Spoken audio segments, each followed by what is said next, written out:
Hi, I'm Sarah, and today I'm going to share a story that's very personal to me. It's about my family, the struggles we went through, and how things went wrong because of favoritism. Before I start, don't forget to like and subscribe if you want to hear more real-life stories like this. Now, let's begin.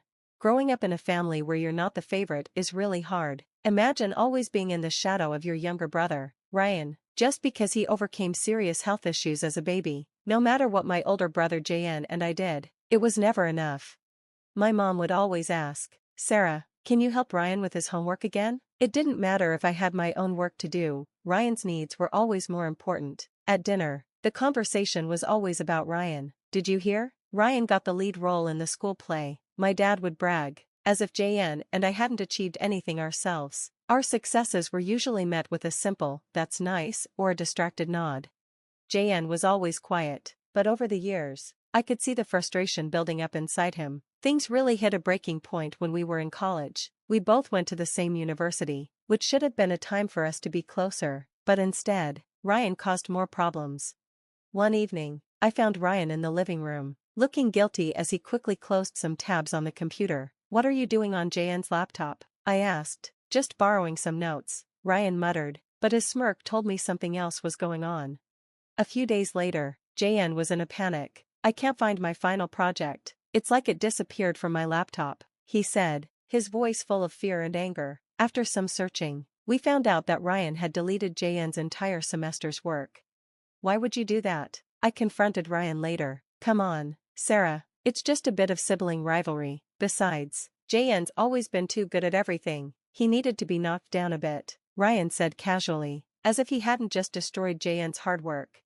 That was the last straw for Jon. "I can't take it anymore," he told me one evening as he packed up his things. "I'm tired of always being second best in my own family because of him." And with that, Jon moved out. He cut off most of his ties with our family, leaving without looking back.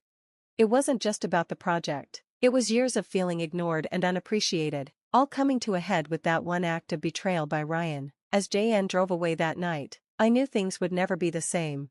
I stood in the driveway, watching the taillights disappear into the distance. I knew then that things would never be the same. Our family was broken, and deep down, I feared it was beyond repair. That's where I'll pause the story for now. There's a lot more drama to unfold. Thanks for listening, and don't forget to subscribe for more updates. Next time, I'll talk about how Jon managed to rebuild his life and the new challenges he faced. Stick around, it's going to be quite the journey. After Jon left our family home, he didn't just survive, he thrived. His journey of building a new life, far from the toxic environment of our family, eventually led him to Emily, a woman whose strength and understanding matched his own. Today, I'll dive into that chapter of his life, revealing how he found happiness and love amid the chaos. "Are you sure about this place?" Emily asked as they toured a potential venue for their wedding. The sun set perfectly behind the hills, casting a golden glow that seemed to mark the beginning of a new chapter. "Absolutely, Emily, it's perfect, just like us. It's far away from everything, and everyone, that made life difficult," Jon replied, his eyes focused on the venue but also on a future free of past hurts and resentments. As they planned their wedding, the topic of family naturally came up. "Jon, I know it's tough, but are you sure we shouldn't invite Ryan? Maybe it's time to mend things," Emily suggested gently one evening, her voice soft as she tried to tread carefully on the sensitive topic. Jon paused, his voice heavy with the weight of the past. "I've tried, Emily, but Ryan hasn't changed. Remember last Christmas when I tried to reach out? All he did was brag about his new car, like everything's a competition." "Yeah, I remember. He could barely say congratulations on our engagement without turning the conversation to his promotion at work," Emily said, her frustration showing. "Okay, no Ryan, but what about your parents? I want them there. Despite everything, they're still my parents. But if they choose Ryan over coming to our wedding, that's on them," Jon said, his decision firm but with a touch of sadness. The wedding day arrived, a beautiful ceremony set against the backdrop of the hills they had fallen in love with. I was there, watching as Jon and Emily exchanged vows, a testament to their strength and love. The absence of our parents, who chose to stay with Ryan, lingered in the air, but it didn't ruin the happiness of the day. At the reception, amidst the laughter and music, Emily leaned over to Jon and whispered, "I know today is bittersweet without your parents here, but remember, we are our own family now, and Sarah is here, right? JN smiled, squeezing Emily's hand. You're right. Sarah being here means the world to me. It shows who really supports us, who truly cares. Later that night, as we danced under the string lights, JN came over to me. Thanks for being here, Sarah. It means more than you know. I wouldn't miss it for the world, JN. Seeing you this happy is all I could ask for, I replied, feeling both joy for him and a pang of sadness for the family members who weren't present. As the night drew to a close, JN and Emily stood together, looking out at the guests, people who were part of their chosen family. They had built a circle of love and support, far from the judgment and competition of our family home. JN's story of finding love and creating a new life is a reminder of how much strength it takes to choose happiness over sticking with what's familiar. Tune in next time as I reveal more about the twists and turns our family went through, and how JN continued to face challenges, especially at the annual family dinner. At that dinner, the air was thick with tension, like a pot about to boil over. We were seated in a grand dining room where every plate and piece of silverware seemed to echo the unresolved conflicts of our past. JN and Emily entered, bracing themselves for the usual drama that clung to our family gatherings like an unwelcome shadow. As the evening wore on, Ryan made his entrance, wearing a smug smile as he introduced his wife, Lisa. Lisa had once been romantically involved with JN, making the situation even more uncomfortable. Looks like I got the better end of the deal, huh? Ryan joked loudly, nudging JN in a way that felt more like provocation than brotherly banter. His comment about stealing JN's ex-girlfriend hung in the air, each word a deliberate poke at old wounds. Emily's face flushed with anger as she watched Ryan smirk. She turned to him, her voice steady but laced with the frustration that had been building all night. Really, Ryan? Is this how you show your maturity? Bragging about things that aren't even true? It's pathetic. Ryan laughed, a hollow sound that did nothing to calm the tension. Emily, relax. I was just joking.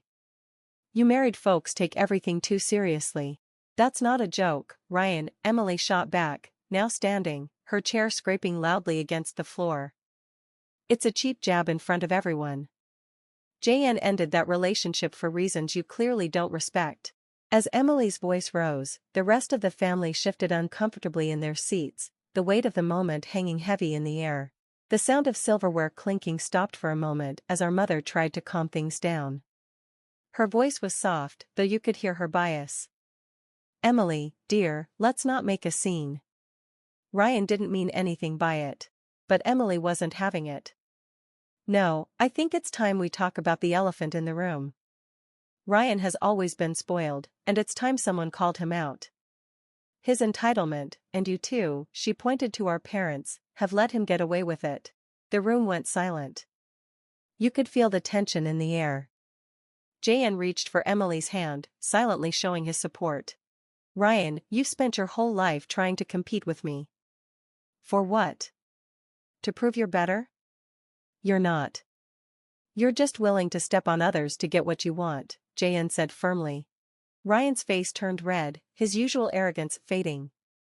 You think you're so perfect, JN? Just because you moved out, you think you can judge me? You left us. I left a toxic environment that you love, Ryan, JN replied. And I'm better off for it. The dinner ended quickly.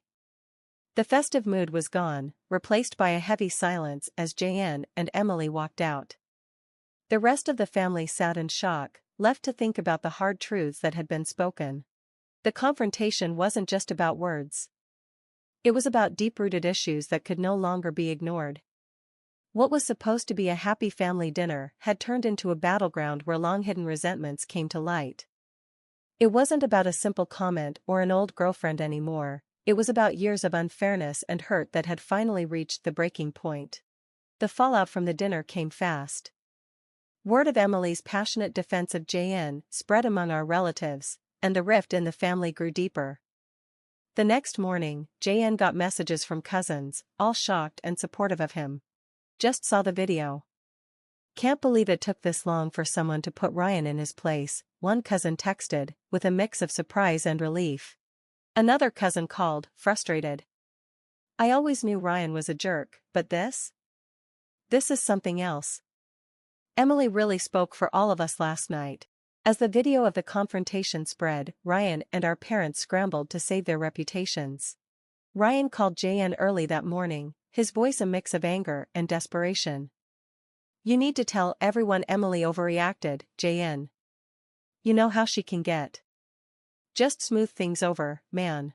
Jan remained calm, his frustration built up over the years. "No, Ryan. I'm not covering for you anymore." Emily said what needed to be said. "You need to start taking responsibility for your actions." Their parents also got involved, pleading with Jan during a tense phone call. "Your brother is hurt, Jan. Can't you see what this is doing to the family?" their mother asked, her voice cracking with emotion. Their father, more forceful, added, "You need to control your wife, Jan. She's tearing this family apart." Jan's response was steady, but firm. "No, Dad. What's tearing this family apart is years of ignoring Ryan's behavior and brushing the rest of us aside. I stand by Emily," she spoke the truth. The wider family had mixed reactions. Some pulled away, uncomfortable with the conflict, while others found the courage to speak up, inspired by Emily's boldness. Family gatherings became tense, filled with whispered conversations and awkward glances. In one revealing phone call, an aunt admitted, "We've all seen it for years, but no one wanted to stir the pot. Ryan's always been your parents' favorite, and it hasn't done him any favors." Emily, tired but determined, replied, "I know it's messy, but maybe it's time everything came out. We can't heal as a family if we keep pretending these problems don't exist." As the weeks passed, Emily's outburst, which had been recorded, sparked conversations throughout the family. People began talking about favoritism, fairness, and how families should really treat each other. Jan and Emily found themselves at the center of a family storm, but for the first time, they weren't alone in their fight for respect and recognition. The video exposed long-hidden issues, forcing the family to face uncomfortable truths. Though painful, it was a necessary step toward understanding and, possibly, healing. But for Jan and Emily, it became clear that their path was different now, with or without the family's approval. As the dust settled from the drama, Jan and Emily made a tough but necessary decision. Sitting in their living room, they discussed their future with new clarity, shaped by the chaos of recent events. "Emily, I can't keep going back and forth, hoping things will change. It's not healthy for us or for our baby on the way," Jan said firmly. Emily nodded, resting her hand on her belly. "I agree, Jan. We need to focus on our family now. What kind of environment do we want for our child?" They made the decision to cut ties with Ryan and their parents. This wasn't a sudden choice, but the result of years of neglect and unresolved conflict. Jan carefully drafted an email to his parents, making their decision clear. "Mom and Dad, after much thought, Emily and I have decided to distance ourselves for the sake of our family's well-being. We need to focus on raising our child in a positive and supportive environment, free from the constant conflict of the past." With that, they chose a new path, one focused on building a better future for their own family.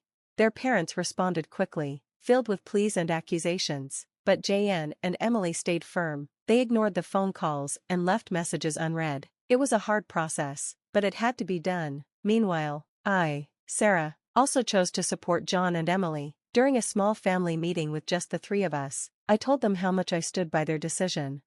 "You both have always been there for me. Unlike Ryan or even Mom and Dad lately, I'm with you, whatever you need," I said. Jon smiled and squeezed my hand. "Thanks, Sarah. It means everything to know you're with us. Let's focus on the family we choose, not just the one we were born into." As Jon and Emily prepared for their baby's arrival, they found peace and happiness in their new life. They worked on the nursery, picking out colors and decorations that represented a fresh start. Emily, being the planner, made sure everything was just right, and this attention to detail brought them both comfort. One evening, after setting up the crib, Emily turned to Jan thoughtfully. "Do you ever think about the future and what it'll be like for our child?" Jon finished placing a stuffed animal in the crib and wrapped his arms around her. "I do, and I know that with us as their parents, they'll grow up knowing they're loved unconditionally. That's all we can hope for." As the seasons changed and spring began, it symbolized the new beginnings in Jon and Emily's lives. The support they received from me and other family members helped reassure them that they had made the right decision. It wasn't just about leaving behind the toxic past, It was about building a future based on respect, love, and understanding. Standing in the nursery, looking out at the blooming garden, Jon and Emily knew they had made the right choice. They were ready to welcome their child into a world filled with hope, one they had created, far away from the shadows of the past.